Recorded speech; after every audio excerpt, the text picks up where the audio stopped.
Hello and welcome back. তো complete করলাম নেটফ্লিক্সে নতুন রিলিজ হওয়া রেড চিলিসের সিনেমা ভক্ষক, স্টারিং ভূমি পেডনেকর, সঞ্জয় মিশ্রা অ্যান্ড আদিত্য শ্রীবাস্তব। তো স্টোরিটা আপনারা ট্রেলারে যা দেখেছেন ওরকমই ভূমি পেডনেকর একটা নিউজ চ্যানেল চালাচ্ছে, যেখানে সে এবং সঞ্জয় মিশ্রা হচ্ছে মাত্র দুজন এমপ্লয়ি। সে সৎপথে চেষ্টা করছে এই জার্নালিজমের ওয়ার্ল্ডটাকে ক্র্যাক করার, কিন্তু পারছে না, তার কাছে সেরকম কোনো ভালো স্কুপ আসছে না।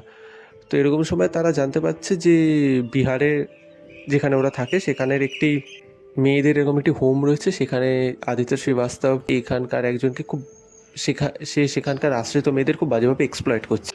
তো তারপর সে নিজে ইনভেস্টিগেটিভ জার্নালিজম শুরু করে। তারপর তার জীবনে কি বাধা বিপত্তি আসে, সে ফাইনালি এটাকে এক্সপোজ করতে পারে কি পারে না, সেই নিয়ে হচ্ছে পুরো গল্পটা। এবার বাকিটা জানতে গেলে আপনাদের নেটফ্লিক্সের সিনেমাটা দেখতে হবে, 2 ঘন্টা 15 মিনিটের এই সিনেমা। দেখুন, ভালো দিক খারাপ দিক বলতে গেলে ভালো দিক হচ্ছে কি, যেটা আমি আগেই বলেছিলাম যে খুব গ্রুটেস্কভাবে এখানে জিনিসপত্রটা দেখায়, প্রচণ্ড হার্ড হিটিং, এবং যে এক্সপ্লয়টেশনের যে সিনগুলো রয়েছে সেইগুলো যেরকম অন দ্য স্ক্রিনও রয়েছে, অফ দ্য স্ক্রিনও রয়েছে, ব্রুটালিটি রয়েছে, সেটা খুব ভালোভাবে দেখিয়েছে। জার্নালিজমের যে পজিটিভ দিক নেগেটিভ দিক সেটার একটা ছোটো ডার্ক সাইডও রয়েছে, সেটাও দেখাচ্ছে। একটা পলিটিক্যাল অ্যাসপেক্টও রয়েছে, যে কিছু লোক চাইছে না, মানে তারা আদিত্য শ্রীবাস্তবের এই যে কাজকর্ম সেটা ওরা জানে, পার্টির সবাই জানে, ইটস অ্যান ওপেন সিক্রেট, কিন্তু কেউ কোনো স্টেপ নিতে পারছে না, কারণ ও এতটা ব্রুটাল, ও এতটা হার্মফুল। সেইগুলো খুব ভালোভাবে দেখিয়েছে। পুলিশ চেয়েও কিছু করতে পারছে না, পলিটিক্যাল প্রেশার, তো সেটাও খুব ভালোভাবে দেখিয়েছে। ইন দ্য মিন টাইম ভূমি পেডনেকরের যে ফ্যামিলি দেখাচ্ছে, সে 5-6 বছর হয়ে গেছে, তার বিবাহ হয়ে গেছে, সে বাচ্চা চাইছে না, তবুও তার ফ্যামিলির দিক থেকে একটা প্রেশার রয়েছে। তার স্বামী তাকে খানিকটা সাপোর্ট করে, কিন্তু মেজরলি সাপোর্ট করে না, ডিমোরালাইজ করে, তো সেইগুলো খুব ভালোভাবে দেখিয়েছে। কিন্তু নেগেটিভ পয়েন্ট আমি যদি বলি, সবচেয়ে বড় নেগেটিভ পয়েন্ট হচ্ছে আপনি ভিকটিমের সাইডটা দেখাচ্ছেন না।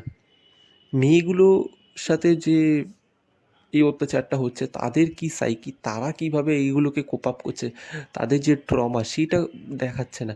এখানে টর্চারটার উপর বেশি ফোকাস করে দিয়েছে, কাজে আপনারা মেয়েদের সাইডটাও বুঝতে পারছেন না যে তাদের কি ট্রমা। তারা এবার যদি দেখাতো যে কেউ কেউ এখান থেকে হয়তো বেরিয়ে গেছে, সেই যদি একটা অ্যাসপেক্ট রাখতো, সে কীভাবে রয়েছে, সেখানকার মেয়েরা কী করে একে অপরকে সাপোর্ট দেয়, সেইটা যদি একটু ডিটেলে দেখাতো, বা এই যে ভিলেনগুলো রয়েছে আদিত্য শ্রীবাস্তব বা তার যে সাঙ্গরা রয়েছে, তারা যে এই যে টর্চারগুলো করছে, কেন টর্চারগুলো করছে, বা এটা একটা ট্রোপ যে যারা টর্চার করে তাদের ভিতর একজন ব্ল্যাক শিপ থাকে, যে করতে চায় না কিন্তু তবুও একটা পিয়ার প্রেশারে করে ফেলে, সেটাও কিছু নেই।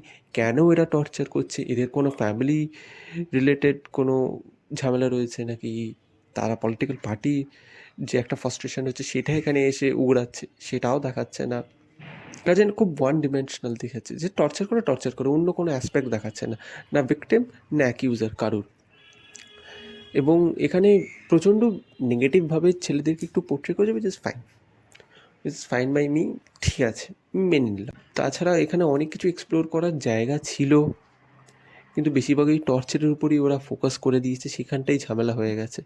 আর জার্নালিজম আর ভূমি পেডনেকরের যে ফ্যামিলি দিকটা, ওটা যদি আর একটু ডিপভাবে দেখেছে, হ্যাঁ কিছু কিছু অ্যাসপেক্ট দেখিয়েছে, সেগুলো ইন্টারেস্টিং, কিন্তু তাছাড়া আর একটু ডিটেলিংয়ের দরকার ছিল, বিশেষ করে তার জার্নালিজমের যে রাস্তাটা, সেটা যদি আর একটু ভালোভাবে সেট আপ করতো, হ্যাঁ অডিয়েন্সরা আরও ভালোভাবে কানেক্ট হতো। তো ইন অ্যান্ড আউট আমি বলবো, আপনারা যদি ডার্ক ড্রামা এক্সপেক্ট করেন যে আউট অফ দ্য বক্স কিছু দেখবেন, না। তবে হ্যাঁ, as a one time watch, as a real life incident based cinema, inspiration নিয়ে সিনেমা, সে একটা রিয়েল লাইফ ইনসিডেন্ট থেকে এটা নেওয়া হয়েছে, যেখানে সত্যি একজন এমএলএ এটা করেছে, তো সেখান থেকে ইন্সপিরেশন নেওয়া হয় সিনেমা হিসেবে। It's a decent average movie, আপনারা চাইলে দেখতে পারেন, স্ট্রিমিং অন নেটফ্লিক্স।